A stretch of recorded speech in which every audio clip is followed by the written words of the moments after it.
has once again set the bar for ministerial behaviour so low that it would be almost impossible not to get over it. In this case, we've now got ministers sacking themselves when the Prime Minister should have showed some leadership and done that months ago. Andrew Bailey should have been sacked when he called someone a loser for working late and told him to F off and go home. The truth here is that the Prime Minister's still not being upfront with New Zealand about when he found out about Andrew Bailey's most recent misdemeanour, and clearly didn't take action at the time that he found out, left the whole situation hanging over the weekend. It's not entirely clear at the moment whether there was a minister in those portfolios over the weekend at this point, and I think the Prime Minister should be more upfront with New Zealanders than that. Christopher Luxon has set the bar for ministerial behaviour unacceptably low.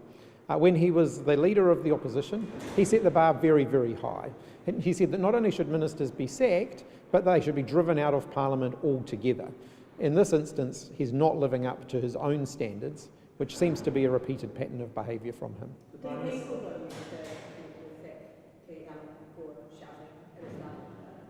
this a double standard? Christopher Luxon has massive double standards. In opposition, he set a very high standard for ministers. His standards for his own government are much, much lower than that. What does it tell you about the timeline of him only finding out about the incident on Thursday evening? So incident happens Tuesday, his office is aware all of Wednesday, all of Thursday, and then only tell the Prime Minister on Thursday evening. What does that say about that show? I think that shows that Christopher Luxon is not leading his own internal team. If your office finds out, if his office, the Prime Minister's office, found out about an incident like this, the fact they took 2 days to tell him rings alarm bells. That's not acceptable. The Prime Minister went in front of media on Saturday and didn't make any mention that a minister had stepped down. Is that good? Well, I think it shows that he's hiding things from the New Zealand public. The public should expect that on issues like this, the Prime Minister will be upfront and open with them. If he had received a minister's resignation on Friday, the fact that he appeared before the media over the weekend, didn't bother to mention it until Monday, that's totally unacceptable. The arguments around giving Andrew Bailey some time to speak to his family, is that fair? Certainly not something that I ever did. Does Andrew Bailey need to stand down as an MP altogether? No, I don't think so. And it's not that I condone his behaviour in any way, but ultimately the Prime Minister can't force that course of action. So the Prime Minister is responsible for ministers, and frankly he should have sacked Andrew Bailey rather than wait for him to resign. He was really, really clear. Someone said to him, you sacked him, and he corrected them and said that Andrew Bailey had resigned. Why is he making that distinction? Well, he's just making himself look particularly weak, I would have thought. In one case, I received a minister's resignation and I refused to accept it because I dismissed them from their job. I think you actually have to set standards and maintain them. In that particular case, it was a friend of mine who I was dealing with. But when you're the Prime Minister, you have to put all of that aside and you have to do the right thing for the country. How long did you give MPs to tell their families before telling the public? A couple of hours. You thought that was enough time? Yes. The Prime Minister seemed to make it out like that Andrew Bailey came to him and realised that he was deeply sorry and that he resigned. Obviously, there was the timeline where it was on Tuesday. Andrew Bailey actually did an interview with One News on Wednesday about scams and made no mention of the incident that occurred. Is that an example of a minister that really is actually aware of a mistake that he has made? When an issue... Far out. That's quite the timeline. I wasn't aware that he was doing public interviews whilst all of this was going on. I think that shows that the government clearly weren't taking it very seriously. The Prime Minister's office found out an allegation on Wednesday night, the allegation that a minister put their hand to this up and it was serious enough that it could wait to the night. Should the Prime Minister's office, according to the Prime Minister, straight away sacked him or at least suspended him temporarily while the investigation was underway? So, of course, as Prime Minister, you want to make sure you've got the facts. All of the facts could have been established here within a very short space of time, and a decision could have been made based on that. It could have all been dealt with within a space of about 24 hours. Right, so days is too long. Allowing it to drag over the weekend is just unbelievable. Having a minister resign and not telling everybody for several days about it, I don't think I've ever seen anything like that before. Why is that problematic? Like the public either doesn't have a minister or does have a minister that we don't know is a minister for a whole weekend. Well, if a minister has resigned in disgrace, I think the public are entitled to know about that. I don't think you'd sit on that for a weekend. Similarly, who was actually doing their job? There's still legal responsibilities associated with those jobs. Who was doing them over the weekend? It's fair to say Andrew was too upset for the Prime Minister to make it public. Is that a good excuse? No, absolutely not. And I have to tell you, I dealt with a situation where I was dealing with someone who was highly distressed at the time. I relieved them of their ministerial warrant, and it was really, really tough. But unfortunately, that's the nature of the job. Given Andrew Bailey has actually said in his interview today that it would have been too difficult for him to have done an interview before now because of how he was coping, do you think that minimises the two people who have been impacted by his actions in terms of the warehouse worker and the staff? Once again, Andrew Bailey's trying to make himself look like the victim. He is not the victim in either of these situations. His behaviour is the thing that is being drawn into question. He is the one that's behaved inappropriately. The fact that he's trying to turn himself into the victim suggests that he doesn't accept responsibility for his own actions. Does it also unwind any of the insistence he's given that he has taken personal responsibility? I think his apology looks very insincere when he then turns around and talks about the personal impact that it's had on him. Ultimately, if he was genuinely remorseful, if he was genuinely sorry, he'd be more concerned about the victims of his misbehaviour than he is about himself. Does the Prime Minister fall back on that today when it was raised with him that he was being given time basically and not having to front the public spotlight, and the Prime Minister's response was, well, he needed the weekend to tell his story. So what's the motivation for the Prime Minister giving them that time, I guess? Look, I think when someone has misbehaved and to the point where they have lost their jobs, I think giving them the weekend to go away and tell their families is... I really can't explain that. I think that's a very, very difficult thing for the Prime Minister to try and excuse. Does the Prime Minister think Well, he's been incredibly weak.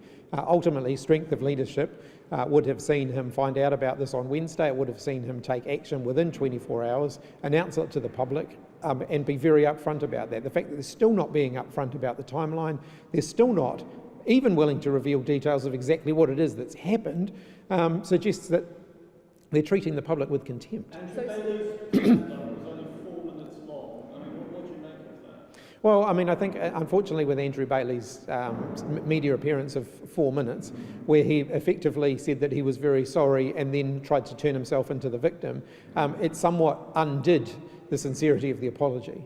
So in your view, a resignation or Bailey being stood down should have happened as early as Thursday last week? Oh, I think as soon as the Prime Minister found out about this, and when his office found out about it, he found out about it because that's the way it works.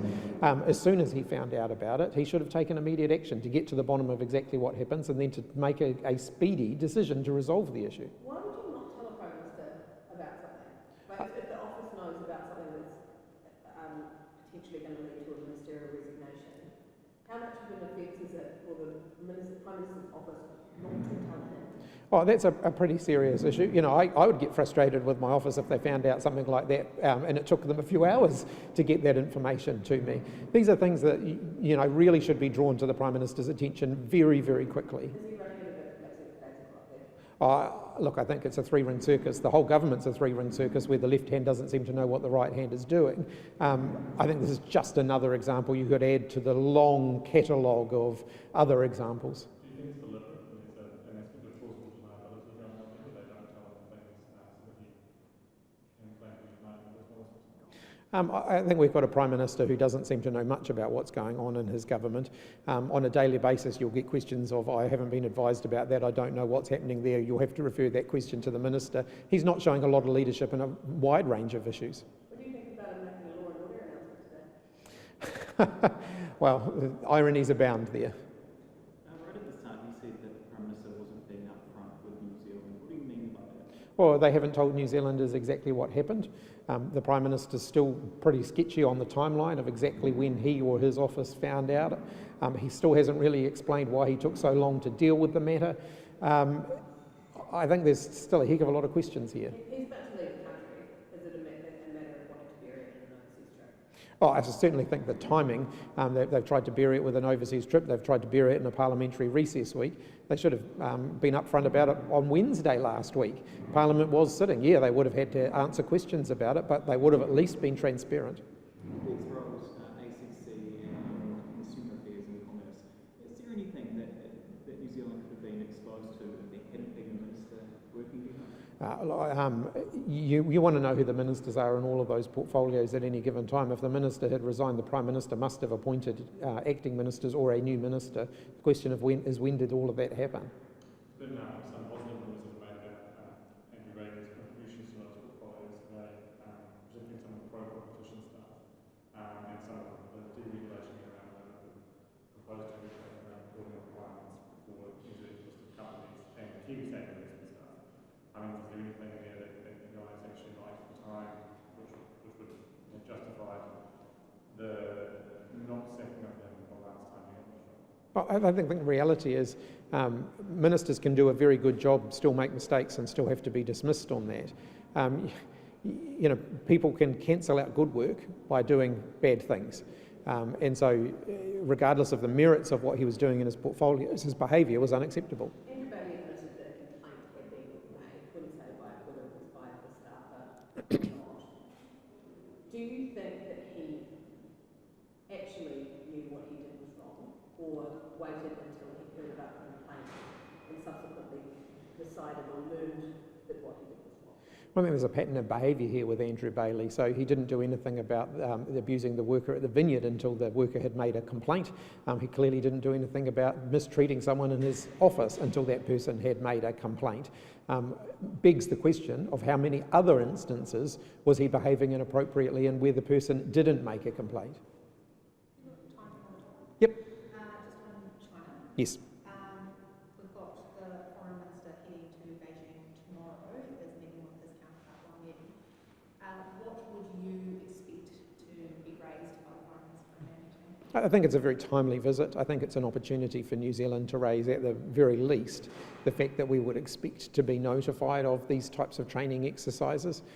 The advice that I've had so far is that China's training exercise in the Tasman is within the bounds of international law, but diplomatically we would expect to at least be notified of what they are doing, and I understand that New Zealand had not been notified in advance. China came out over the weekend and said that the New Zealand government had got it wrong and they had given a couple hours notice or something along those lines. And Judith Collins' response to that was, well, normally you would expect sort of 12 hours or so. Where do you fall on that? You'd want to get a reasonable period of notice. If you think about things like commercial flights, for example, you'd want enough time for them to know what was going on so that, you know, alternative arrangements could be made. So 12 hours seems like a reasonable period to me, but I obviously don't know when the government was notified. I only know what they've said publicly.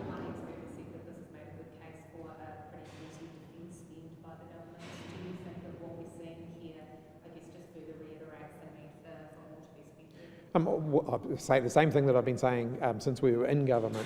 I think our defence spend very much needs to be driven by what the capability is that we need within our armed forces, and that'll cost as much as it costs. What sense you've got from the public, though, in the past week, do you think that it has frightened New Zealanders and that this is now a much more real situation for them? I think New Zealanders accept that we live in a more volatile international environment at the moment. You know, the world is not the peaceful place that it might have been 30 years ago, and more of that is coming closer to New Zealand's realm, and we need to be very aware of that.